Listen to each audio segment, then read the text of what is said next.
Hey everybody, welcome back with your boy Beano Mac. This episode we're gonna go in just causing chaos in GTA Vice City. What that essentially means is I'm just gonna put in some quick cheats upon startup of the game, get some weapons, maybe some health and armor, and then I'm just gonna kind of go around doing the classic GTA rampage.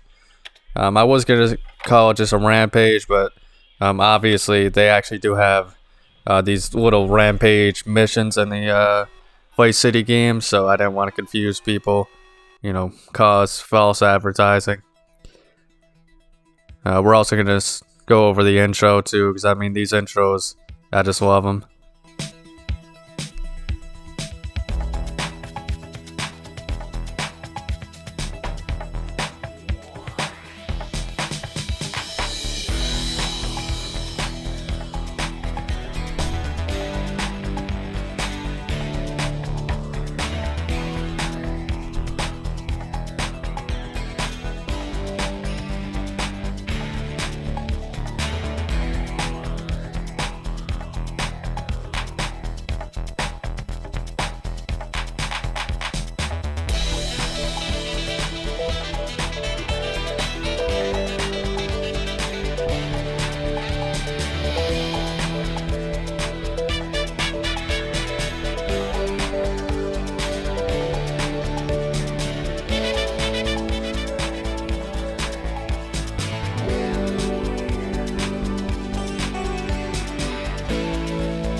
And there's the intro right there. I love these intros so much.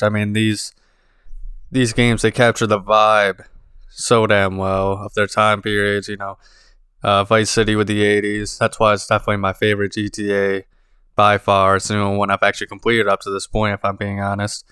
San Andreas with the 90s, gangster lifestyle. That's just so awesome, so cool. Even 3, I'm not a big fan of 3, but I did love the kind of just like the gloomy New York, Liberty City type vibe of 3. I can't go back to it at this point though, because it's just I can't even see where the hell I'm going. The game is just kind of that dated.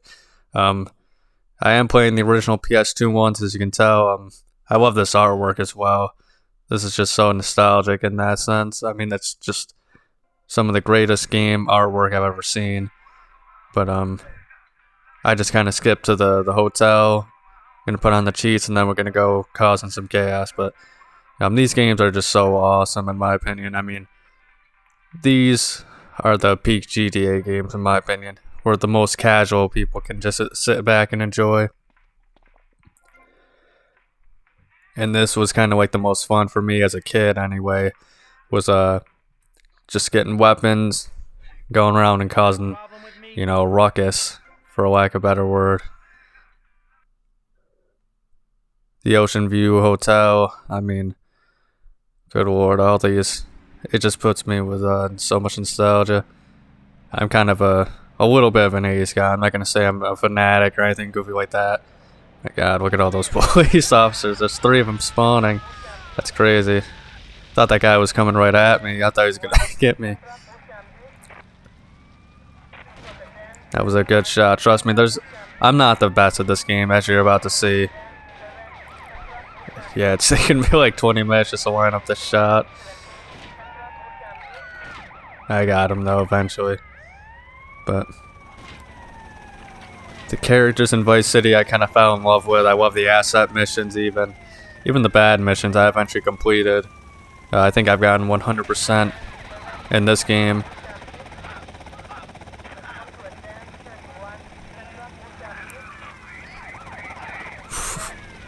Those physics.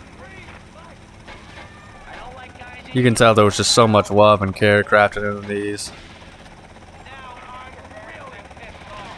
And I'm not saying that isn't the case for like the newer GTAs or anything like that. It's just that I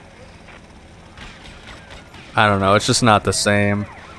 I'm kind of more of a PS2 era guy. They kind of made them too realistic, and I get why they had to do it, but like the shooting is just a little too good. in my opinion. I just shot that guy right in the balls. Which is good, because I mean, honestly, GTA 5 is just by far the most popular in the series. But, it's just one of those things where there's just no... These games have such a good vibe of their own. I hated how the Definitive Edition tried to kind of point these games as being, like, overly cartoony and all that other goofy, dumb nonsense. But, I mean, I think the stories still hold up pretty decently well. I like this one, San Andreas, is honestly when things kind of got pretty real. I kind of like the first part of the story the best, though, when you kind of with the gang, the brothers, on Grove Street, home, I should say.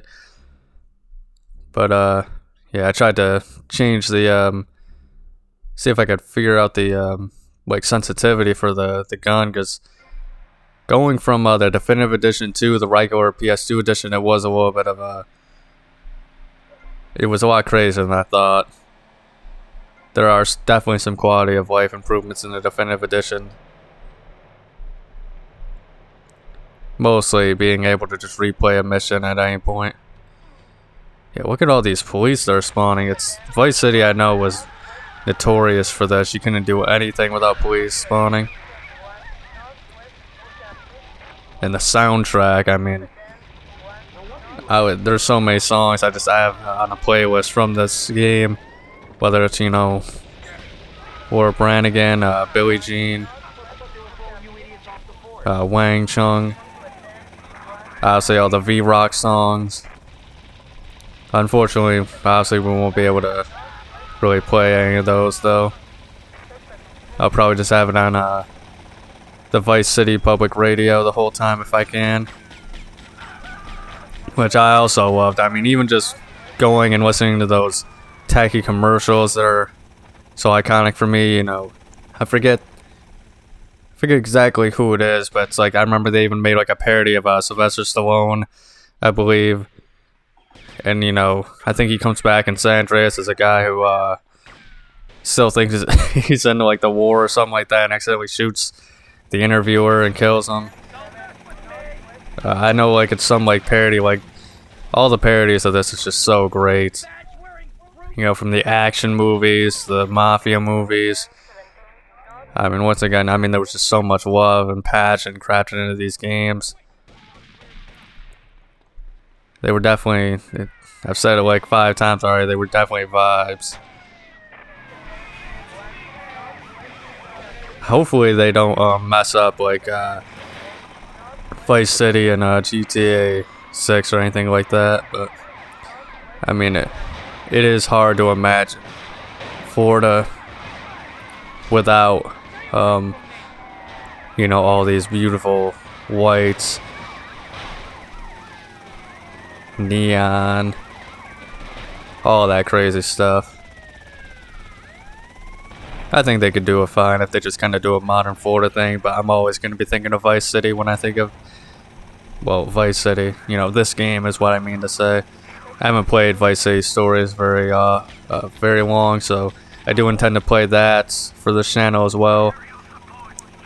But for right now, I'm just going to kind of, I just felt I had the mood, a hankering, as you can say, to just kind of go around and, you know, shoot up some pedestrians.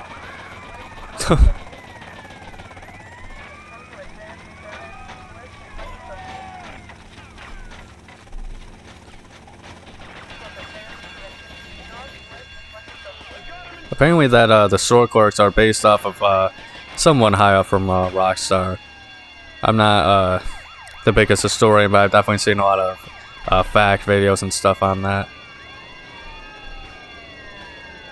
which I think is pretty cool. I always like this kind of era where Easter eggs involved, you know, developers putting themselves in there. I always thought it's goofy, but I always thought it was kind of cool when, like, you know, midway from Mortal Kombat did it, you'd see like Ed Boon's head on the pit, John Tobias, and you know, whatnot. I feel like we just kind of get less of those goofy little fun things, Easter eggs, nowadays, unfortunately.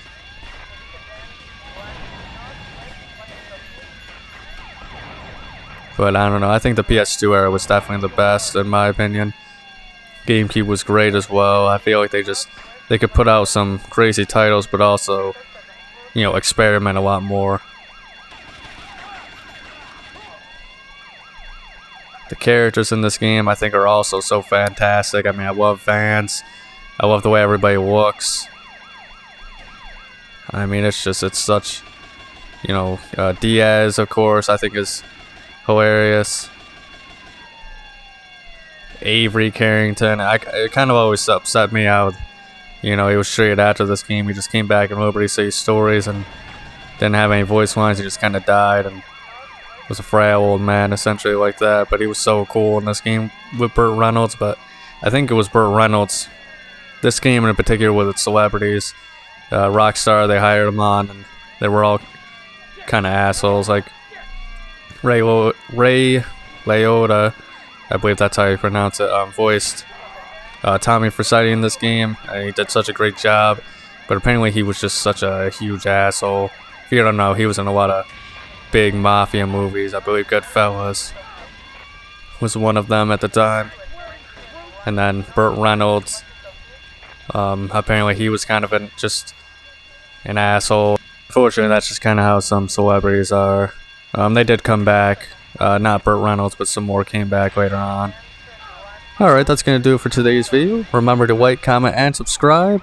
Ring the bell to be notified of the daily content, and have a nice day.